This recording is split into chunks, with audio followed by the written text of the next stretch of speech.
Սաղարթի այս նոր հավաքածուն Էդարի մասին է, որի ոգեշնչման աղբյուրը նույնպես հայ հոգևոր մշակութային ժառանգությունն է։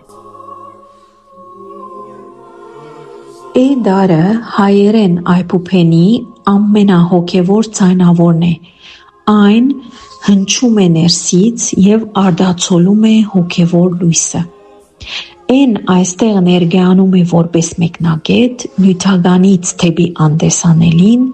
երկրայինից դեպի վերին լույսը։ Այս շարքը բաղկացած է 7 ստեղծագործությունից, որը նկարագրում է Էդարը, Էդարի զորությունը, լույսն ու աղոթքի շունչը մետաքսանկարչության միջոցով, որտեղ հայ հոգևոր մշակութային ինքնությունը ստանում է նոր ժամանակակից ձև։